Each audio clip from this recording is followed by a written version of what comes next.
Kim Jong-un must be in full panic mode after seeing what Trump just ordered our troops to do.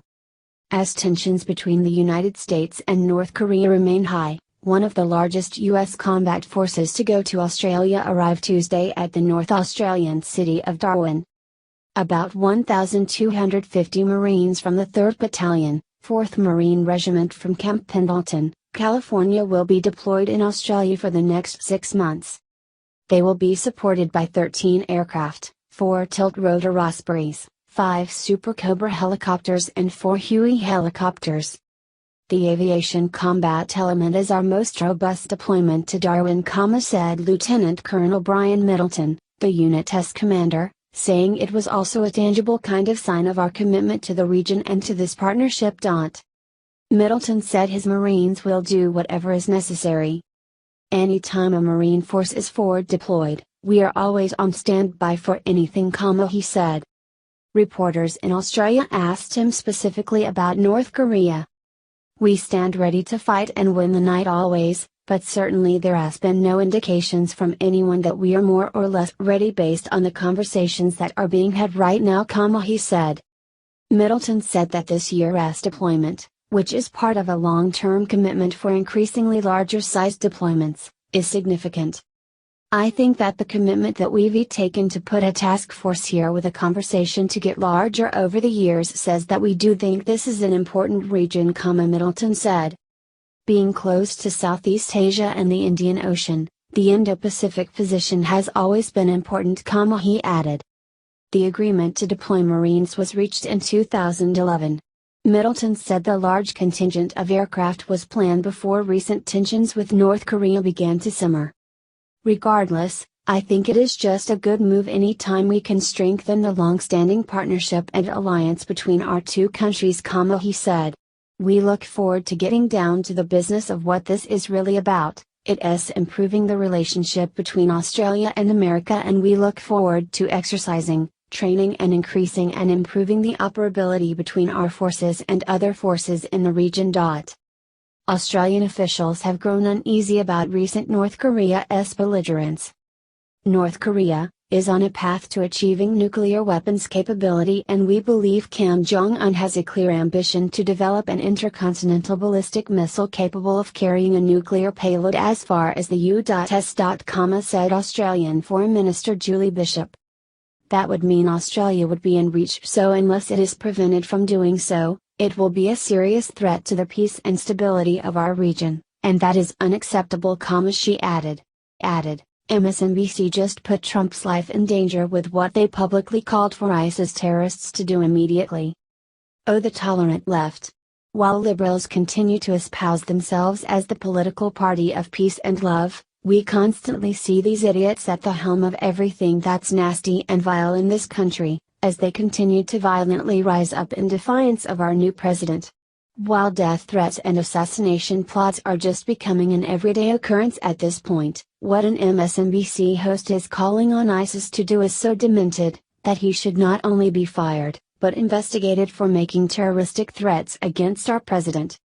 MSNBC anchor Malcolm Nance, ironically the network's terrorism analyst, hates our president so much that he wants him dead.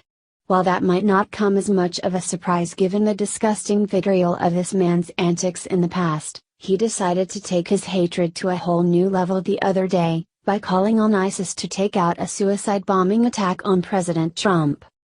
This is my nominee for the first ISIS suicide bombing of a Trump property, the former intelligence officer tweeted Tuesday afternoon, in a tweet that quickly was deleted but not before it began circulating at a fever pitch online. Nance has yet to respond or apologize for the insanity, which isn't at all shocking. The counterterrorism expert has made inflammatory remarks about President Trump in the past, where during the election last year he continually called Trump the ISIS candidate. He inflames the passions of people in the West to perform Islamophobia, to draw recruits to them, to make them say, "This is what America is," he said at the time. In addition to spending his time fantasizing about our president being killed by ISIS terrorists, Nance thoroughly enjoys kissing the asses of Muslim terrorists continuously. When the world was left in shock and horror following the terror attack in Nice, France, by an ISIS driver who mowed down dozens including children in a bloody carnage. Nance excused the actions of the ISIS terrorists, arguing that the driver was just suffering from a mental ailment. Nance also downplayed the attack at a nightclub in Orlando, Florida, suggesting the attack was not in any way motivated or linked to terrorism, but that Muslim shooter Omar Mteen had a psychosexual problem. He also kissed the asses of Muslim terrorists throughout the San Bernardino attack, asserting that it was just workplace violence. Free Beacon has more. An MSNBC contributor wrote Tuesday on Twitter that he hoped the Islamic State would bomb President Donald Trump's property in Turkey. Counterterrorism analyst Malcolm Nance was responding to a tweet of an image of Trump Tower Istanbul that was alleging the property was the reason Trump called Turkish President Recep Tayyip Erdogan to congratulate him on his controversial referendum win over the weekend. The left must be so proud of their little mouthpieces. Classy, aren't they? This story comes just on the heels of the disturbing story we reported on earlier this week, where it was revealed that the New York Times has just hired convicted Palestinian Muslim terrorists to their staff, who will be contributing to their opinion section on the weekends. Could you imagine if someone on the right had tried to get ISIS to suicide bomb Barack Obama while he was president? We'd never hear the freaking end of it. Attorney General Jeff Sessions just delivered one brutal message to sanctuary city leaders: you had your chance to obey, and now. There's a kind of hush, all over the world tonight. At the point when Herman's Hermits sang that melody in the 1960s, they were discussing adoration and its impact on individuals. This most recent hush has started to influence certain governors and chairmen everywhere throughout the nation. By certain, I mean liberal. It wasn't too long back that chairmen like Rahm Emanuel were speaking intense about illegals. Emanuel, who is the chairman of Chicago, was guaranteeing his amigos in the mainstream media that he would battle Trump on this issue. New York City Mayor Bill de Blasio has made a comparable promise. However, it appears the NYPD would rather comply with the law and work with ICE. Gotta adore that. As far as concerns him, Trump has been resolved about keeping illegals out of the nation, and his recently delegated Attorney General agrees. Conservative Tribune. Attorney General Jeff Sessions sat down with Judge Jeanine Pirro on Fox News and discussed how the Trump administration planned to deal with sanctuary cities that want to fight the federal government to prevent detention of illegal immigrants, and those plans were something liberals will not want to hear. We are going to put pressure on these cities, Sessions said Saturday on Justice with Judge Jeanine. We are going to battle them every step of the way, he added. Sessions reiterated that he would withhold grant money from sanctuary cities that ignore federal immigration laws, and said mayors of sanctuary cities needed to listen to their constituents, because residents do not want criminal illegal immigrants to remain in their cities. Sessions also pointed out that President Donald Trump's tough stance on illegals has already reaped benefits, noting that March had the lowest number of illegal aliens attempting to enter the country in 17 years. The most critical actuality to note here, notwithstanding, is that each one of those intense talking heads of government is presently singing an alternate tune. As of late, a number of these asylum city leaders were grumbling about their subsidizing vanishing.